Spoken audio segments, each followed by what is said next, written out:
الارتفاع بيكون من 25 ل 30، يعني الجزء من هنا كده لهنا بيكون من 25 ل 30، والجزء من هنا كده بيكون من 24 إلى 25. السلام عليكم ورحمة الله وبركاته. النهاردة هنتكلم عن مواصفات وعيوب الأمريكان جاينت هومر الأمريكي. طيب، أول حاجة عايزين نتكلم عنها، هنتكلم على بنية الجسم للطير. بنية الجسم للطير عليها 36 نقطة في حالة التحكيم. يعني لما نيجي نحكم على الطير، هيئة الجسم نفسها مع الصدر والظهر والعرضة والديل بتاع الطير عليهم أكبر عدد نقاط، وهم 36 نقطة. الهدف منها إيه؟ إن نحافظ على طبيعة السلالة اللي هي الكتلة العضلية للفصيل نفسه. باقي النقاط كلها اللي هي عبارة عن 64 نقطة، دول بيتخصصوا للعيون والمنقار والرجل والراس واللون. والهدف من الكلام ده ومن التقسيمة ديت هو الحفاظ على سلالة الجاينت كسلالة عرض، وفي توازن بينها بين القوة والجمال. يعني هنحافظ عليها كسلالة عرض تتزن أو فيها توازن بين القوة والجمال. طب أول شيء هنبدأ بيه هو الحجم. في اختلاف ملحوظ في حجم الجاينت، بمعنى إن في طير يكون فايز في معرض وطير تاني فايز في معرض، في فرق كبير في الحجم بينهم، أو في ده حجمه كبير شوية ده حجمه أقل شوية. ففي لينا يعني أو وضعوا لينا مقياس نمشي عليه من حيث الطول، طول الحمامة نفسها، من حيث ارتفاع الحمامة، من حيث طول الجناح. في حاجات ديت التلاتة دول هم دول اللي بيحددوا حجم الطير. ارتفاع الطير بيكون من 25 سنتي ل 30 سنتي. ارتفاع الطير من عند الرجل لفوق بيكون من 25 ل 30. طول الطير نفسه، طول بتاع الطير نفسه بيكون من 24 ل 25. ممكن هنا تكون أوضح، لو نوضحها ممكن معانا هنا إن ارتفاع الطير نفسه، الارتفاع بيكون من 25 ل 30، يعني الجزء من هنا كده لهنا بيكون من 25 ل 30، والجزء من هنا كده بيكون من 24 إلى 25. طول الجناح نفسه بيكون من 12 سم ل 15 سم. طيب، احنا دلوقتي في الثلاث حالات دول، احنا اللي يميزنا او الهدف منه الحجم، حجم الطير، لان حجم الطير هو اللي بيميز الفصيلة ذات نفسها.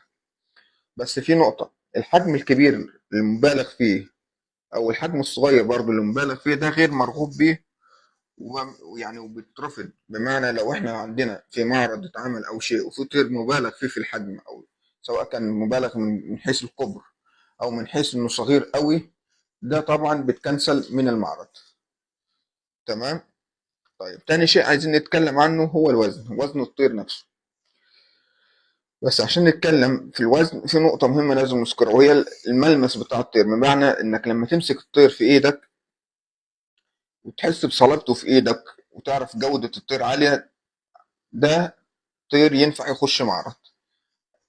في طير تاني تمسكه في ايدك تلاقيه سمين ورخو كده مش نشيط في ايدك، ده طبعا طير غير مرغوب فيه. طيب، الوزن المثالي هنتكلم فيه بالنسبة للذكر في حدود 990 جرام، وبالنسبة للأنثى بيكون في حدود 935 جرام. ليها نسبة تراوح. في الذكور بتبقى من 850 جرام لكيلو 130 جرام، وفي الإناث بيكون من 800 جرام لعند كيلو 77 جرام. ده الوزن بالنسبة للأمريكان جاينت هومر. تالت حاجة هنتكلم عنها هي الرأس. طيب، لازم نكون عارفين زي ما قلنا من شوية إن أهم ما يميز السلالة ديت هو الحجم. طب تاني شيء بعد الحجم هي الرأس. طب ليه؟ لأن هم أكبر حاجتين بيتم التحكيم عليهم. أكبر عدد نقاط محطوط عن الجسم ومحطوط على الرأس. الجسم بيكون عليه 16 نقطة والراس عليها 15 نقطة. فلازم نهتم أوي بالنقطتين دول، لأن دول اللي بيميزوا الجاينت عن أنواع الجاينتات التانية أو الأنواع الأخرى عموما يعني. فقلنا الجسم عليه 16 نقطة والراس عليها 15 نقطة. تعال نمسك الراس. الراس هنتلاقيها بترتفع بشكل من أول المنقار، هتلاقيها بترتفع بشكل تدريجي معانا لعند أعلى نقطة اللي هي مقابل العين على طول، فوق العين دي أعلى نقطة اللي هي في الجمجمة، وبعدين تبدأ تنزل بشكل منحني لعند مؤخرة الرقبة. تمام. طيب بس في نقطة هنا، إن ما يكونش في أي جزء مستقيم عندك في الراس يشيل الكيرف اللي إحنا بنتكلم عنه دول. خلينا أمسك الطير وأوضحها لك بشكل أكتر. زي ما أنتم شايفين هنا أهو، قلنا بيبدأ من أول المنقار، يطلع معايا بشكل منحني عند أعلى نقطة في الراس اللي هي فوق العين على طول. بعد كده بينزل معايا الشكل المنحني لحد ما يوصل لفين؟ لبداية الرقبة. الجزء ده كله بيبقى عبارة عن شكل منحني. طيب الجزء اللي فيه شكل منحني ده ما ينفعش يكون الجزء ده عدل، يعني ما ينفعش الجزء ده هنا يكون عدل مستقيم. ده طبعا يكون عيب في الطير ويقلل من نقاط كتيرة في الطير نفسه.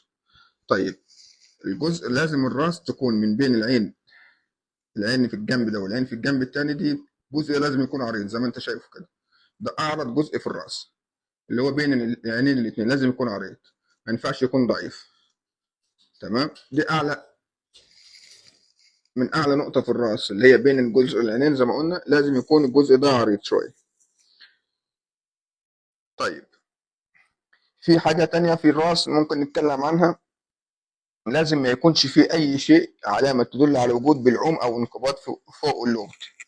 طيب يعني الراس وانت نازل على اللغد هنا كده ما يكونش الجزء ده مخنوق أو مستقيم، يعني ما يكونش محد قوي أو مستقيم. نشوفها برضو هنا، ممكن نوضحها بشكل أحسن على الرسمة. نشوف من الأول هنا كنا قلنا بيطلع معانا أعلى نقطة اللي هي فوق الراس شكل منحني بيجي عند بداية الرقبة. ده كله عبارة عن شكل منحني، ما ينفعش الجزء ده يكون مستقيم. ده طبعا يكون عيب في الطير ويقلل منه في النقاط. ما ينفعش من هنا كده الجزء ده يكون زاوية، يعني ما يكون حاد. تمام. ده بالنسبة لتكوينة الرأس. تمام.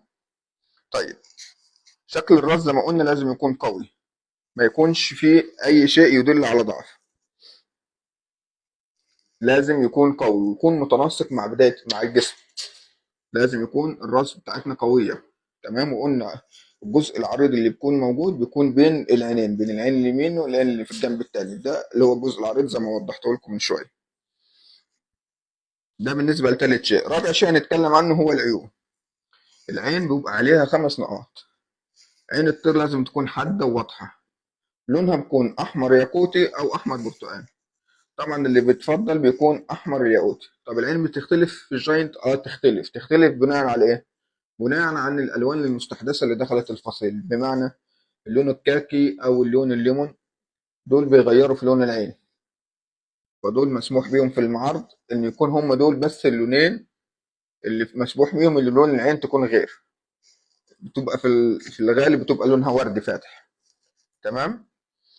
غير كده اي طير درجة عينه بتختلف معانا، طبعا ده بيقلل من ال5 نقاط اللي هم بتوع العين.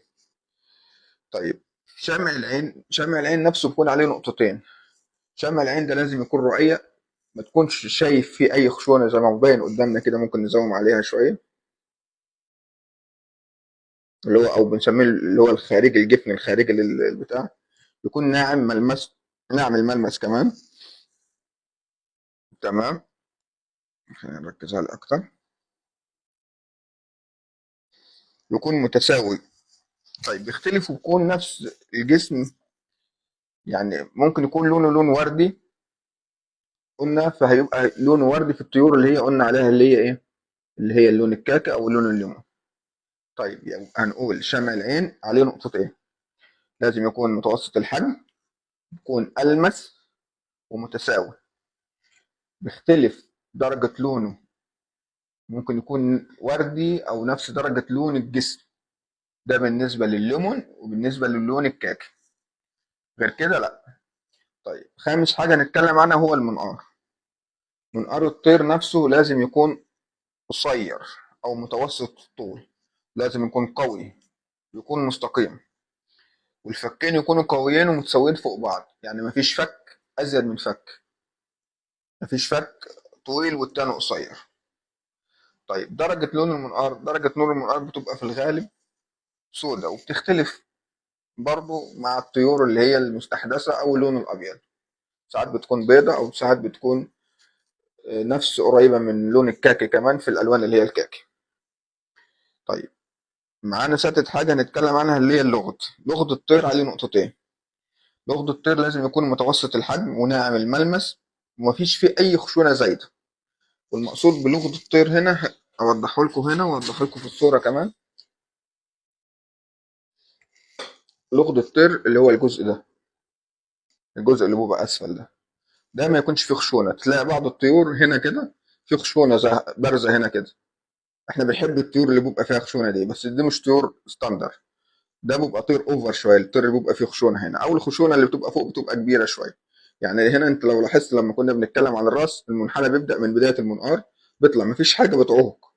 انما لو الخشونه دي كبيره شويه هتعوقني من هنا. نفس الشيء ان تكون اللغد من تحت هنا كده نظيف صافي، ملمسه يعني ناعم الملمس زي ما هو مبين قدامنا كده، مفيش فيه اي شيء يعوق يعوق. يعني هنا مفيش فيه خشونه او فيه شيء. تمام. ده بالنسبه للغد عشان يديني شكل انسيابي بين الراس والمنقار. طيب سابع حاجة نتكلم عنها وهي الرقبة. الرقبة عليها 5 نقاط. لازم الرقبة تكون معانا قوية ومتوسطة الطول، وبتنقص تدريجي من الراس للكتفين، وما يكونش فيها أي علامة تجاعيد للرقبة والبلعوم. ودي نقطة مهمة أوي أوي في الرقبة بالذات. لازم ما يكونش فيها تجاعيد في الرقبة ولا شكل بلعوم. بمعنى إيه؟ بمعنى إن الجاينت الأمريكي اللي بيميزه أو من أول نظرة تشوفه تعرف إن الجاينت ده أمريكي، ما هوش روماني وما هوش بولندي. ويا ريت نركز في النقطة ديت، من شكل التجاعيد اللي بتكون في الرقبة أو البلعوم اللي بيكون ظاهر في الرقبة. بعض الطيور نوضحها على الصورة أوضح. بعض الطيور بتتلاقي هنا كده في خطوط في الجزء ده كده، وفي بلعوم ظاهر كده، بلعوم ظاهر في النص. دي وبتقال عليها جاينت، هي فعلا جاينت، بس ده جاينت أمريكي وبولندي.